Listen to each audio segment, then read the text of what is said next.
الحمد لله والصلاة والسلام على رسول الله وعلى آله وأصحابه أجمعين. Chers frères, chères sœurs, Assalamu alaikum wa rahmatullahi wa barakatuh. Nous allons parler aujourd'hui d'une qualité parmi les qualités des croyants, al-khushu', le fait d'être concentré pendant la prière. Et le khushu' aussi pendant la lecture du Coran, par exemple. Hudayfa radiyallahu ta'ala anhu disait أول ما تفقدون من دينكم الخشوع. La première chose qui sera enlevée de cette communauté est le recueillement dans la prière. Jusqu'à ce que la personne rentre à la mosquée et il ne verra pas quelqu'un qui a cette qualité de khushu', cette qualité du recueillement pendant la prière ou dans la prière. Il disait aussi Ayyakum khushu'un nifaq. Attention à khushu' an-nifaq, le khushu' des hypocrites. On lui dit c'est quoi le khushu' des hypocrites? Il a dit on voit al khushu' sur le corps, mais le cœur il n'est pas avec Allah Azza wa Jal. Le cœur il n'a pas de recueillement, de khushu'. Il pense à autre chose que Allah subhanahu wa ta'ala. Et parmi les du'as du prophète sallallahu alayhi wa sallam, justement, il demandait à Allah subhanahu wa ta'ala de le préserver contre un cœur qui n'a pas de recueillement, qui n'a pas de khushu' devant la prière ou pendant le moment de la prière ou bien pendant le moment de la lecture du Coran et les autres formes d'adoration.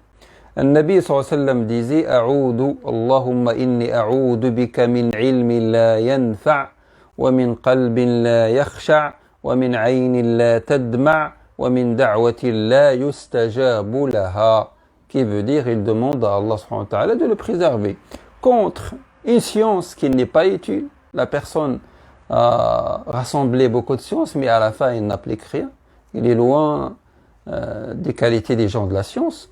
La deuxième, il demande à Allah de le protéger, de le préserver contre un cœur qui n'a pas de recueillement ni de khushu' et contre aussi l'œil qui ne pleure jamais par crainte d'Allah subhanahu wa ta'ala. Et la dernière aussi, il demande à Allah subhanahu wa ta'ala de le préserver contre les du'as qui ne rassemblent pas les conditions d'acceptation, donc qui ne seront pas acceptés par Allah subhanahu wa ta'ala. Ce qu'on appelle at-tuma'nina, al-khushu' pendant la prière, c'est essentiel.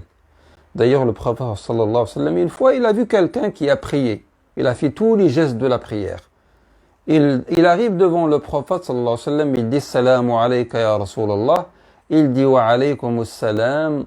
Arji' fasalli fa innaka lam tusalli. Retourne à ta place et recommence la prière car tu n'as pas prié en vérité. Il a prié par rapport au geste de la prière, mais il n'avait pas de recueillement, de khushu' pendant la prière.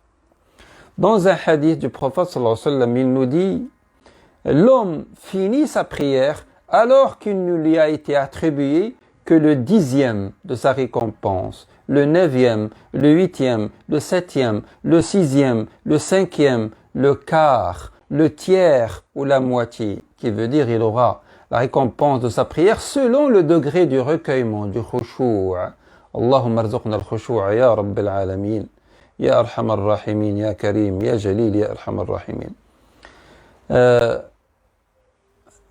L'imam Ibn al-Qayyim rahimahullah, en parlant de ce hadith que je viens de citer, de l'homme qui a prié devant le prophète sallam, il a dit c'est un dalil, ce hadith lui-même, c'est une preuve que le recueillement al-khushu' fait partie des choses essentielles de la prière.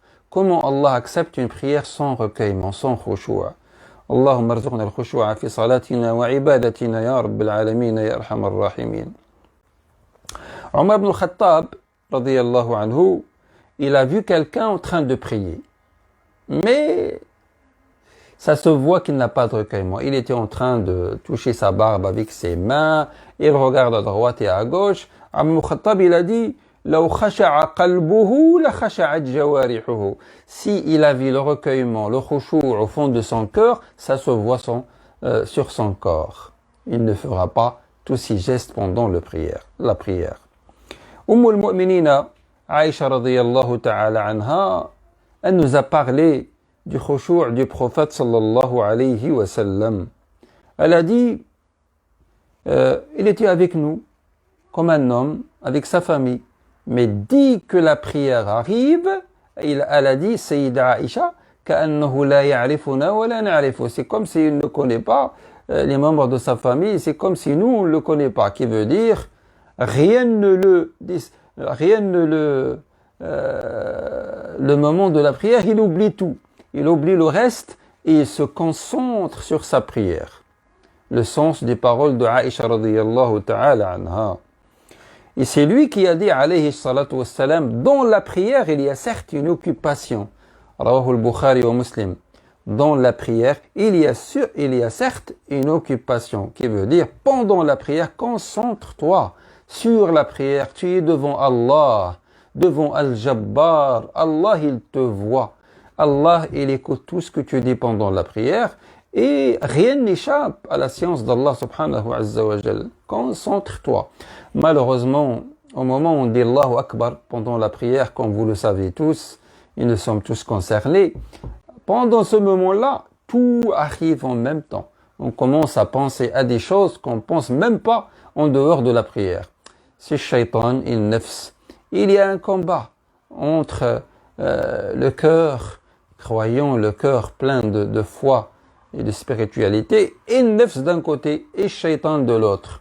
Donc il y a un travail à faire pour arriver à un degré acceptable de khushu' pendant as-salat.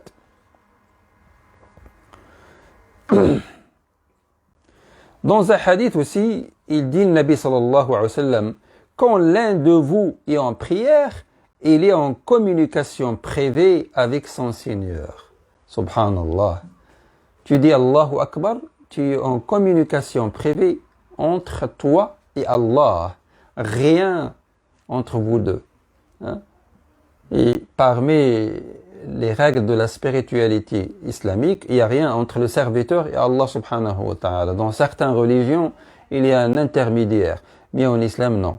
C'est un lien direct entre le serviteur et Allah subhanahu wa ta'ala. قال رسول الله صلى الله عليه وسلم ما من امرئ مسلم, je vais traduire directement, il n'y a pas une personne qui accomplit une prière prescrite en faisant correctement ses ablutions, son recueillement. Juste après les ablutions parfaites, il a cité le recueillement. Puis, ar-ruku', l'inclinaison. Puis, il y a as-sujud, la prosternation. Il faut essayer de faire les gestes de la prière de la meilleure façon possible, mais surtout, pense au recueillement. Al-khushu', c'est l'essentiel de la prière.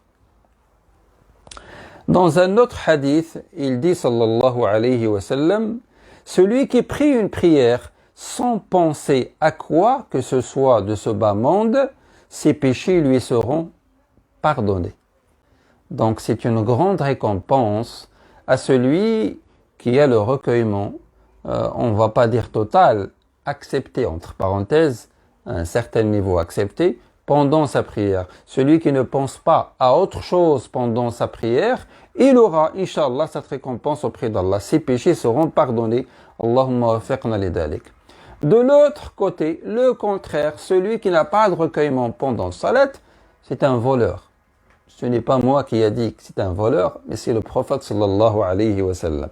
Dans un hadith, il dit alayhi salatu wa sallam, hadith Abu Qatada radiyallahu anhu. Il a dit le pire voleur est celui qui vole dans sa prière. On lui dit, ô messager d'Allah, comment il peut voler de sa prière?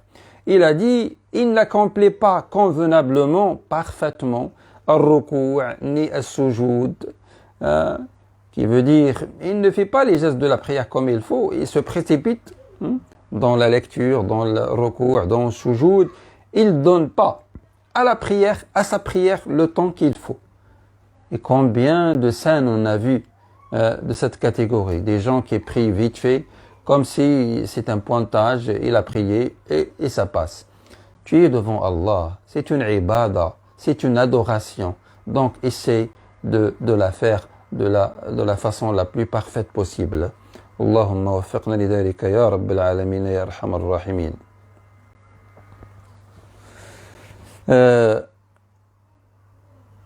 Pour ne pas tarder, je termine par le hadith du prophète sallallahu alayhi wa sallam qui dit وَجُعِلَتْ قُرَّةُ عَيْنِي فِي الصَّلَاةِ وَجُعِلَتْ قُرَّةُ عَيْنِي فِي الصَّلَاةِ. La prière fit mon délice, dit le prophète sallallahu alayhi wa sallam. Si chacun de nous arrive à ce niveau, pour lui la prière devient un délice, devient la chose qu'il aime le plus, il va lui donner le temps qu'il faut, il va se préparer pour que le moment où il dit Allahu Akbar, il aura incha'Allah le recueillement, al-khushu'. نسأل الله عز وجل أن يرزقنا الخشوع في صلاتنا وفي عبادتنا جميعا. اللهم أعنا على ذكرك وشكرك وحسن عبادتك.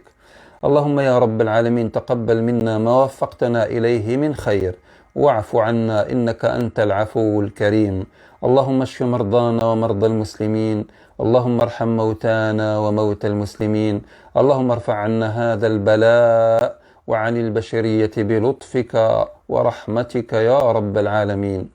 اللهم إننا نسألك من كل خير سألك منه نبيك ونعوذ بك من كل شر استعاذك منه نبيك وعليك البلاغ وأنت المستعان ولا حول ولا قوة إلا بك. حسبنا الله ونعم الوكيل. وصلى اللهم وسلم وبارك على النبي وعلى آله وأصحابه أجمعين. وآخر دعوانا أن الحمد لله رب العالمين. والسلام عليكم ورحمة الله وبركاته.